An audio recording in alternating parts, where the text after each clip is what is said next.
afternoon, everyone. So I'm Luke, Megan, Mitch, and Kane. So we're going to do a little bit of a professional discussion on our current experiences throughout the TL2133, The Reflective Coach. So we're going to just share how we've actually developed as students and actually sort of create a bit of an argument as to what our opinions are at this current moment. So with the posts we've written, and actually the outside coaching we've done as well, and what we feel is the right way. So, who wants to start us off? I'll start us off. Megan, what's your favourite blog post you have done this year or last year? I'd say definitely the ones later on, the ones I've done recently, just because how I wrote at the beginning, what my blog looked like at the beginning, were an awful lot different from the bit I said at the end from now. Yeah. I think at the beginning I started off very much, it had to be perfect, there will have to be a right answer, it looked like an essay or assignment kind of thing, but now I'm engaging, acting engaging the reader, I'm critiquing my own views, other people's views. So I say my favourite blog is one on impression management, which I hadn't, I always used to think about really my appearance, what I look like, am I well dressed, how am I delivering, but we had the discussion on someone creates a first impression of you in what was like the first 7 seconds, and that's it. So that was a real eye opener for me, and I felt like I actually wrote it well. What do you think, Mitch? I think it's a trait that everyone has, and it's for me it was unconscious at starting. I always dress nicely for an interview. Well, why? Yeah. You know what I mean? Why do I dress nicely for an interview when I'm a sports coach and I won't be wearing a suit and tie? Yeah. So it's just giving the impression to whoever's interviewing you that you are accountable for the job you're going to go for, and I think respectful. It is a respectful side of, well, I'm coming to a suit, I'm trying to impress you, and that's kind of the idea of it. I think now, in this generation as well, today, impression management is huge, and a lot of people don't really know it, but society is a massive factor. So a lot of people are kind of judgmental. Not all people, but some people judge the way you look. It could be the way you speak, the way you look, and body language is massive. So if you sort of walk into an interview and you look professional, it'll obviously make a more positive effect on the person you're even when you've got like a smile on your face, and how you first, what's your first sentence going to be, and how you say it, just the little things like that. It's the same with your coaching sessions as well. It's definitely applicable to them. You want to set a good example from the start, don't you? You want to set a good example from the start, and you're leading them. Again, just building them relationships with the players that you're coaching. So, you've got, with coaches, their roles are, motivators, friends, mentors, role models. So all of the roles of the coaches, they fit in, definitely. So, what's your best blog? I'd say my best blog, again, is one of the recent ones, because obviously at first they weren't very good. Yeah. So my one's on motivation, because I believe motivation is key to having a good session. Yeah. And in motivation, there's enjoyability. If the session's enjoyable, they're going to be motivated to come back to participate. Yeah. But you have to be motivated yourself as a coach to do it, because if you're just coaching for the hell of it, you're not going to like it. You're going to get bored. You're going to want to go do something else. But if you're motivated, if you enjoy it yourself and you're motivated to do it, you're going to carry on. I was just going to ask, do you think actually coming to university and participating in practical sessions and actually coaching outside in different environments, would you say that's influenced your motivation as well? Oh yeah, definitely. Before uni, I didn't really coach at all. I mean, I was stuck in the middle of nowhere in a dead end job. I was like, well, I don't want to do this. Definitely. So I thought I wasn't really motivated. I was motivated to get out of Alston because there's nothing there. Yeah. But other than that, I wasn't sure what I was motivated to do. But then coming to uni has motivated me to get more into sport, get more into coaching. Definitely. So was there a specific factor for you, or a number of factors that, you say when you came to uni, what was it specifically, or what was the area that actually did motivate you? What is it now that, why do you want to coach? Why do you coach? So originally the main motivator was just to get out of Alston, because there's nothing there. There's nothing. Yeah. There was nothing for me there. What now? Now it's the fact that now I'm coaching, I see that the enjoyment I put on kids' faces when they're participating. Also the possibility to make a future player sort of thing, to help people with their lives. Yeah. I could some kid that I'm coaching on Saturday could be the next Wayne Rooney, for example, Yeah. for all I know. And it's just doing that sort of thing motivates me, because not only that is I enjoy coaching, I enjoy seeing the kids having fun, I enjoy planning and running football sessions and I stuff. think, just as we're mentioning our favourite blog posts, I don't know if I actually mentioned that, I'd say, I definitely agree, impression management's really important to me, but I'd say my philosophy, so as I mentioned, like I've mentioned a lot of times to people that before I actually came to uni, I wasn't aware of actually what a philosophy was, especially in a coaching sense, but now I'm actually more aware of what mine is or closer to what it is.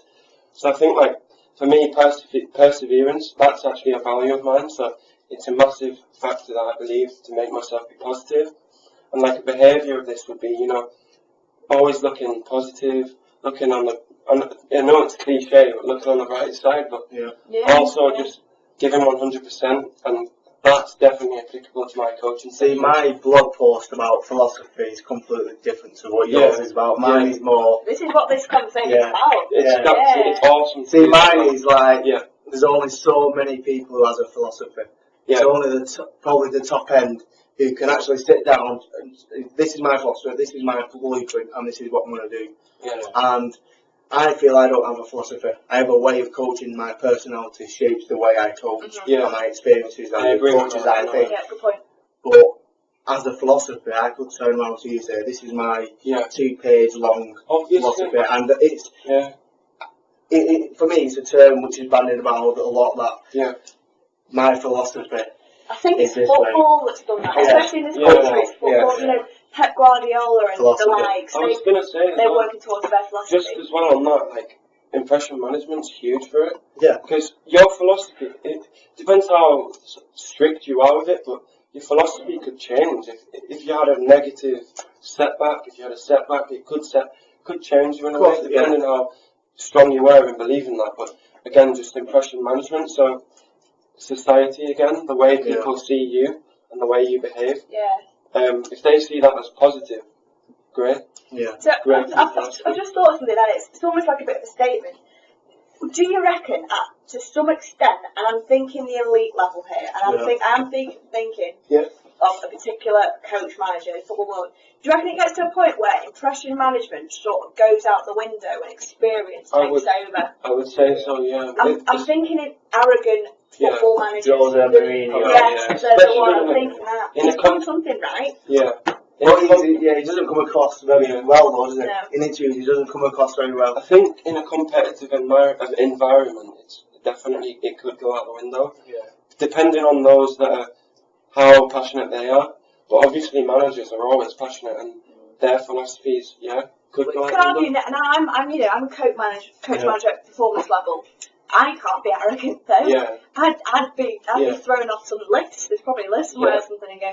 But I think it's after they've built that reputation, after that impression management, like from Jose Mourinho now compared to 30, 40 years ago, or 30 years ago.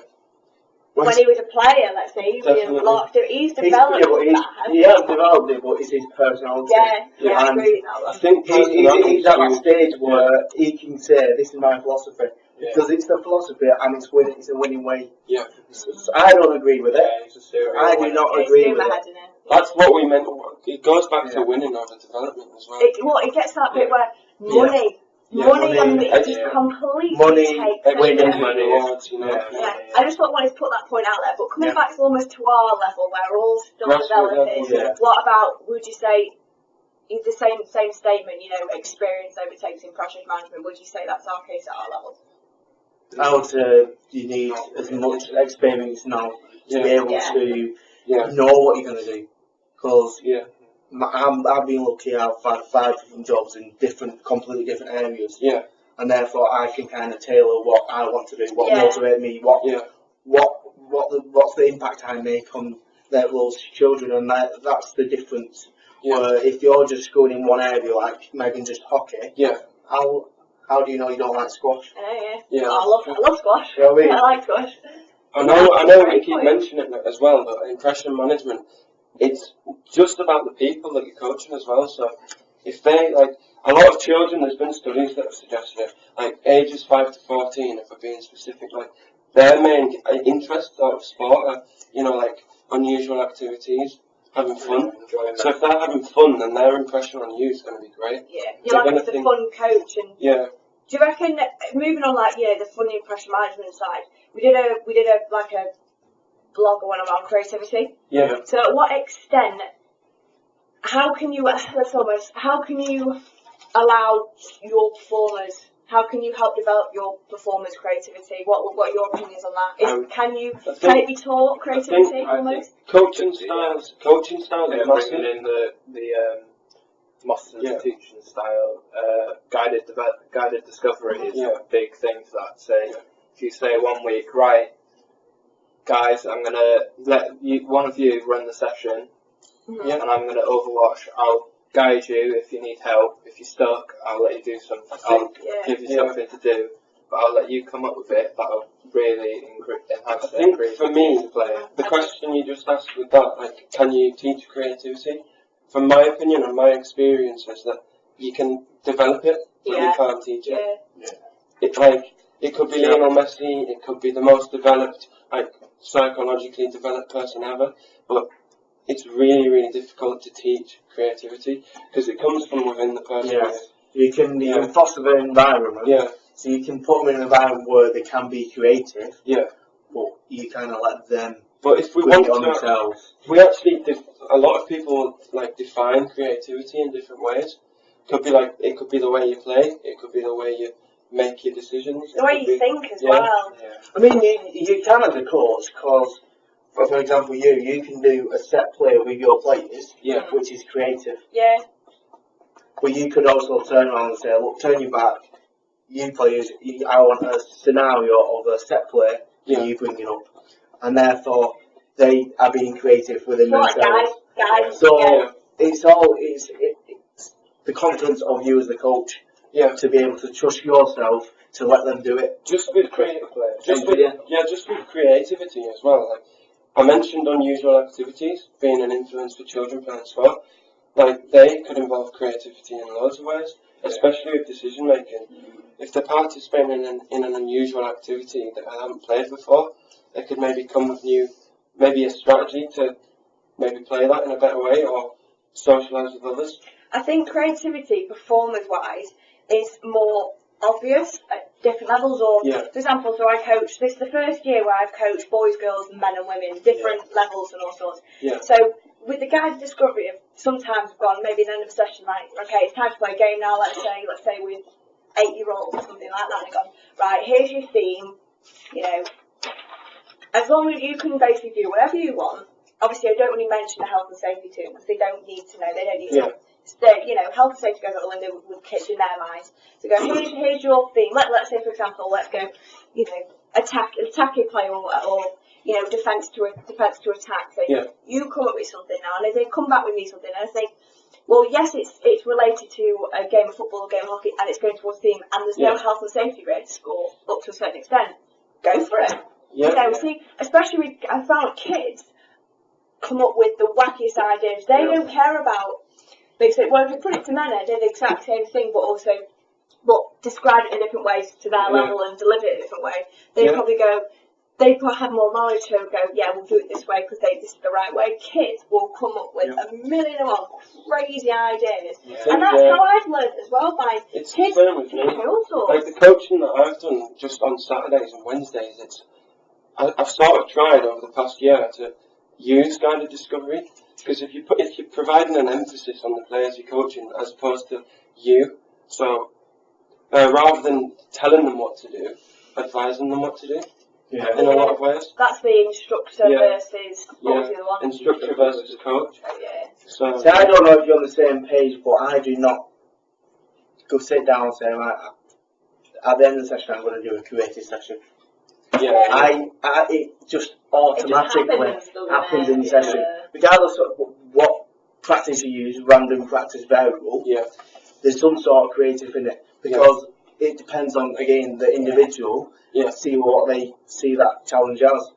Like for me, I'm always looking to get an edge over someone in a game. Yeah. That's me being I think creative. it depends is huge because obviously the environment, the factors like the environment, the people you're coaching, The level, the numbers, the you, energy. and like you as a person as well. So obviously we're going to be. We've got to be I think it's subconscious. I mean, you don't really think this is creative.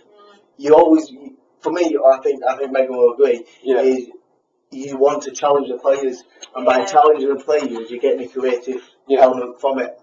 Yeah. And therefore, I can't call it like this is my creative session. Yeah, it's unconscious, isn't it? Yeah. I think random practices on that side of the coaching spectrum, like they're really good for decision making, and as well they're not very predictable. It's quite an open environment. There's a lot of things that could happen. Especially in football, like with the level 2 that we're doing at the moment, it's all about the realism of the game. So you're never really going to make the same 5 passes in a random practice, as opposed to a blocked, where it's constant repetition. So especially in coaching and football. So touching on like practice type, random, varied blocks, etc. What do you guys like primarily use at the moment? Is it a big? It depends again. Definitely, I'd definitely say this, especially with us because we coach at the same club, so the interests of the participants are kind of similar. But big depends on the job. Like I'm a multi-sports coach at one of the biggest youth clubs in the United Kingdom, and probably most of that is random. That's just get them play, get them in an environment where they can express themselves. Everyone's got a stick in a pocket. Everyone's got a football at their feet.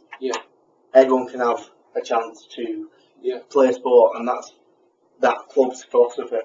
Where my basketball side of things is, I'll use a bit of blocks at the start, a bit of random, and to keep switching up because it's required. It's so dynamic as well because you're never going to have the session, so you'll do 3 sessions that are blocked, 3 that are random. The participants influence it all the time. Well, maybe not all the time, but just to an extent, a high extent. Let's, for example, I am a player and I prefer random practice. You as a player prefer block practice. So if you're coaching, Kane's coaching me and you, what's he going to do? Is he going to... He needs to see me and he needs to see you. That's where knowing your players comes into. That's where knowing your players comes into with differentiation and like doing needs analysis. It's necessary because, I mean, like at the club I coach at, the kids are always asking, when we play a game, can we play a game? So I go, right, so I plan for the whole part home. We're going to do a game to start off with because I know they're going to enjoy that. And then in the part, I don't really use blocks. I don't see it as necessary. Of course, it's necessary in certain situations, but at this club, with these players, I don't see it as necessary. I tend to go variable in the part because then it's still developing a skill, but they're having more fun. They're not just standing around taking turns to shoot. It could be like I feed the balls to them, they have shot from different distances, so they all get equal opportunities. Again, it's a big part of my philosophy, equity, and obviously with the whole again, play a game at the end. Again, with skill and technique, we've mentioned the differences between the two. So the practices have an influence on that. So if you wanted to, like a skill itself would be the action you perform, and then the technique would be like the mechanics behind it, how you do the skill. So like a block practice could maybe focus on technique. Whereas random, obviously, you could practice on the skill itself. I think a few of our blogs have kind of emphasised our kind of curiosity about blocked and random. And for me, the hardest lesson I've learned as a coach is you cannot please every child. It's definitely. You cannot please every player. Depending on the player's parents. You might have a great session. But if that one child does not enjoy your session, then it is not a good session for me. I think, again, I know we've mentioned it a million times, but it's just so relevant, like impression management, but the way you behave and you meet their needs, just having a good relationship with them. So if one person didn't enjoy the session and another person did, the way you behave could make them happier sometimes. How you react, how you look at the situation is, how many times a player who has gone on and not unhappy with your coaching, Yeah. but it's how the next session. I think parents have quite a big role as well. Plus they do, yeah. Massive role. I think it's a big, like you touched on before, it's a huge, it depends, but there's a time and place. So predominantly, I like to use random practices because we've looked at plenty of research, can't remember off the top of my head, about, development, and making these loads of decisions, providing them with challenge, getting them to think themselves, questioning kind of style. But for me, for giving you an example, when I teach swimming to children who have absolutely hate water, kicking and screaming, getting in kind of thing, have no experience. There has to be that. It has to be blocked to be in. Now there might be some research out there on swimming. First time we did it, said no. From my point of view, it has to be blocked because there's that huge health and safety element there. Kids who have they've probably been in the bath. That's right. Maybe being on holiday, but they've been like up to here and outbound. I think as well, like we mentioned some of the factors that will tailor your session to their interests, and like the social demands of the sport. So some people could see block practice as absolutely amazing, how fun it is. Like, kicking a ball at goal. Used to be, didn't it? And then, whereas random practice, some individuals or children, they could find it amazing just because they like playing in games. You could do a session. You could do a session. Yeah. And you act like you absolutely love the session you're doing. Yeah. And they will follow. Yeah. Yeah. The amount of times I've done it at the youth club, I've literally got one ball, and I just picked a game. I just threw the ball at them, and they had to catch it. Yeah. Because I was so enthusiastic with that. Yeah, your enthusiasm rubs off on them. Well, they were lovely. I looked at it at the end of the I just got a ball, I just took the ball, and then enjoyed it. Sort of act like they act as well. You can just put a smile on your face. If you put yourself into their world, then they'd love you. Especially being stereotypical, if you give boys a football, not even a football, if it's two jumpers as goalposts, and there's an empty water bottle, or even on a rock. Okay, remember playgrounds used to be. If I went to the best games, you'll like it was probably primary school. Yeah, was any coach planning, there was probably a few rules, maybe Bulldog, what about Bulldogs? Oh, that's They didn't tell me to play Bulldog.